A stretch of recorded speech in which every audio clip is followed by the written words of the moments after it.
Hello everyone, आज हम UGC n t net commerce के पेपर 2 के यूनिट 1 को जो है वो डिस्कस करेंगे। यूनिट 1 हम पूरा जो है डिस्कस नहीं करेंगे, मैं इसको जो है वेरियस वीडियोस में डिस्कस करूँगी आपके साथ। तो यूनिट 1 में जो हमारे पास फर्स्ट टॉपिक है that concept and elements of business environment, उसको जो है आज हम लोग डिस्कस करेंगे। तो लेट अस स्टार्ट। इसमें जो है ये देखिए, ये हमारा यूनिट 1 का जो है वो सिलेबस है। यूनिट 1 के सिलेबस में मैं जिस टॉपिक की बात कर रही हूँ वो टॉपिक हमारा ये वाला टॉपिक है, concept and elements of business environment. आगे आने वाली वीडियोस में मैं ये जितने भी टॉपिक्स हैं आप इनको नोट करके रख लीजिएगा। इन सारे टॉपिक्स को हम वन बाय वन करके डिस्कस करेंगे। So let us start. Business environment. Business environment जो है ये कॉम्बिनेशन है बेसिकली टू वर्ड्स का, बिजनेस प्लस एनवायरनमेंट। ठीक है, तो it consist all components of surrounding of business organization which affect our business and influence it and determines its effectiveness.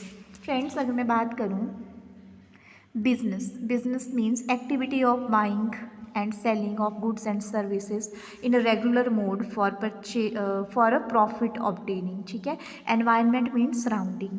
तो combined meaning की बात करें तो business environment include all those activities which are done on regular basis for profit motive in our surrounding। ठीक है, तो इसके जो है मीनिंग के बाद हमारे पास इसकी फ़ीचर्स आती हैं। देखो, जो बिज़नेस एनवायरनमेंट है, क्योंकि एनवायरनमेंट को समझना हमारे लिए इतना आसान नहीं है, थोड़ा मुश्किल है, तो हम बोल सकते हैं मल्टी फेस्ड ये रहता है। इसके बहुत से फेजेस होते हैं, मल्टी फेसेस भी इसके होते हैं, जैसे कि पॉलिटिकल हो सकता है, आगे हम इसके वेरियस टाइप्स डिस्कस करेंगे।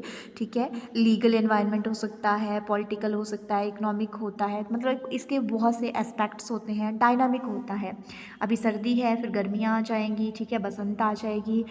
आजकल जो है पर्टिकुलर किसी एक प्रोडक्ट की डिमांड ज़्यादा होती है तो कुछ दिनों बाद उसकी डिमांड कम हो जाती है, परिवर्तनशील है। जो बिज़नेस के लिए जो एनवायरनमेंट अवेलेबल होता है, मतलब जिस एनवायरनमेंट में हमें अपना बिजनेस रन करना होता है, वो एनवायरनमेंट जो है एक तो मल्टी फेस्ड है, बहुत सी चीज़ें उसमें हैं, दूसरा वो डायनामिक है, तीसरा है फॉर रीचिंग इम्पैक्ट। उस एनवायरनमेंट को जो है समझना और उसको जो है उस तक पूरी रीच रखना अपना, दैट इज़ पॉसिबल नहीं है वो चीज़। ठीक है, दैट इज़ नॉट पॉसिबल। तो फॉर रीचिंग है, हमारी समझ से परे है, जो हम हाँ प्रिडिक्ट हम कर सकते हैं। बिजनेस के लिए जो एनवायरनमेंट हमारे पास अवेलेबल रहता है उसको हम प्रिडिक्ट कर सकते हैं। कॉम्प्लेक्स है, उसको समझना इतना आसान नहीं है। मैं आपको पहले ही चीज़ बता रही थी कि ये थोड़ा डिफ़िकल्ट है। हमारी जो प्रिडिक्शन है सम टाइम वो सही हो सकती है, सम टाइम वो सही नहीं हो सकती है। तो प्रिडिक्ट हम कर सकते हैं, लेकिन हम बोलें कि एग्जैक्ट हमने उसको जो है वो समझ लिया है, दैट इज़ नॉट पॉसिबल। उसके बाद अगली हम बात करते हैं टाइप्स ऑफ बिजनेस एनवायरनमेंट की। जैसे मैंने आपको यहाँ पे बताया कि मल्टी फेज इसके होते हैं, तो ये देखिए आप यहाँ पे जो है हम इसके वेरियस टाइप्स को डिस्कस करेंगे।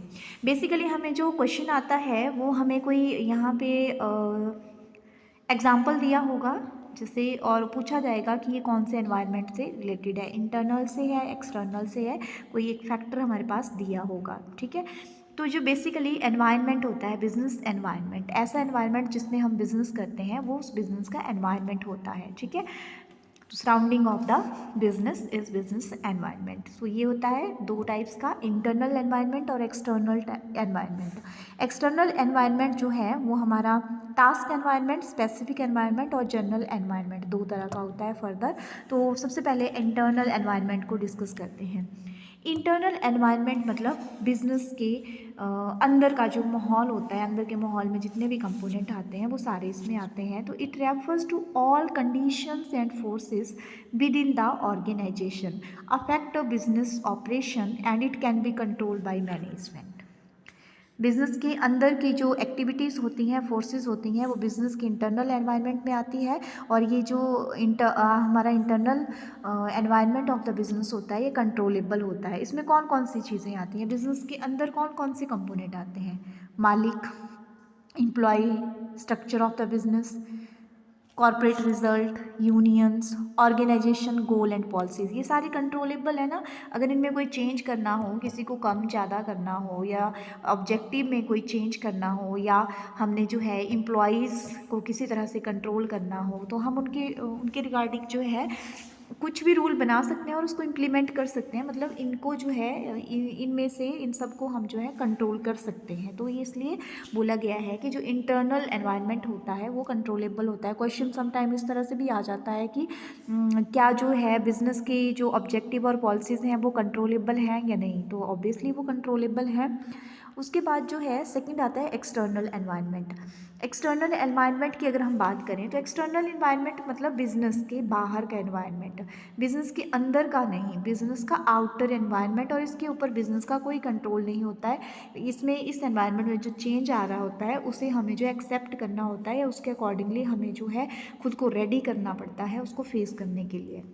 So external environment refers to that forces and institution outside the organization that potentially can affect the organizational performance. Business का जो एक्सटर्नल एनवायरनमेंट है it include all the forces and institution which affect the business and business have no control on it. ठीक है, तो इसके ऊपर हमारा कोई कंट्रोल नहीं होता है। दूसरा जो है ये हमारे बिजनेस के ऊपर इफ़ेक्ट भी डालता है। हम ये नहीं बोल सकते कि हमारे बिजनेस के ऊपर इसका कोई इफ़ेक्ट नहीं पड़ेगा, इसका इफ़ेक्ट पड़ेगा। जो फर्दर एक्सटर्नल एनवायरनमेंट है वो दो तरह का होता है, तो एक होता है स्पेसिफिक और टास्क एनवायरनमेंट, और दूसरा होता है जनरल एनवायरनमेंट। स्पेसिफिक एनवायरनमेंट ये जो है स्पेसिफिक कोई पर्टिकुलर पोर्शन को कवर करता है, और जो जनरल एनवायरनमेंट होता है मतलब ये हमें जनरली हर किसी को फेस करना पड़ता है। ये होता है हमारा political legal environment, economic environment, socio cultural environment और टेक्नोलॉजिकल एनवायरनमेंट। आने वाली वीडियोज़ में हम इन टॉपिक्स को डिटेल में डिस्कस करेंगे। तो एक्सटर्नल एनवायरनमेंट स्पेसिफिक और जनरल दो टाइप्स में होता है, सामान्य और विशेष। कंपोनेंट्स ऑफ स्पेसिफिक और टास्क एनवायरनमेंट। अब जो है स्पेसिफिक एनवायरनमेंट में क्या आता है, स्पेसिफिक एनवायरनमेंट में हमारे कस्टमर आते हैं, सप्लायर आते हैं, कॉम्पिटिटर्स आते हैं, गवर्नमेंट आती है, ठीक है, प्रेशर ग्रुप्स आते हैं, फाइनेंशियल इंस्टीट्यूशन मतलब बैंक एटसेट्रा, स्ट्रेटेजिक एलाइज, ये चीज़ें इसमें आती हैं। ठीक है, कस्टमर है, कस्टमर के ऊपर आपका कोई कंट्रोल नहीं है। ठीक है, वो जो खरीदना चाहता है वही खरीदेगा, आप उसको फोर्स नहीं कर सकते, हाँ बता सकते हैं।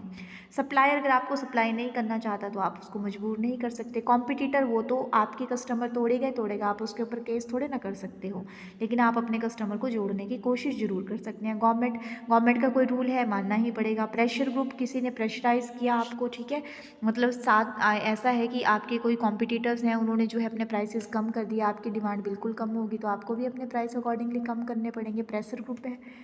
फाइनेंशियल इंस्टीट्यूशन, जिनसे आप बैंक वगैरह जो जिनसे आप लोन लेते हैं, उन्होंने अपना लोन का रेट जो है वो एट द रेट ऑफ 5% से बढ़ा के जो है अब 6% कर लिया, आपको एडमिट करना पड़ेगा, स्ट्रेटेजिक एनालिसिस। ठीक है, उसके बाद जनरल एनवायरनमेंट। जनरल एनवायरनमेंट पहले भी आपको बताया थोड़ा सा, ये क्या होता है, refers to the broad external condition that may affect business activities of an organization. ये अनकंट्रोलेबल होता है। ठीक है, वो सारी कंडीशन जो हमारे बिजनेस को अफेक्ट करती हैं जनरल एनवायरनमेंट में आती है। ठीक है, और बेसिकली हमें इनको अडॉप्ट करना पड़ता है, इन चेंजेस को। Components of general environment. General environment में पहले भी आपको बताया, पॉलिटिकल एनवायरनमेंट, इकोनॉमिक एनवायरनमेंट, ठीक है, और हमारा जो है टेक्नोलॉजिकल एनवायरनमेंट और सोशो कल्चरल एनवायरनमेंट आता है। आगे बात करते हैं पॉलिटिकल और लीगल एनवायरनमेंट की। पॉलिटिकल और legal environment, it refers to the government regulation and legal system.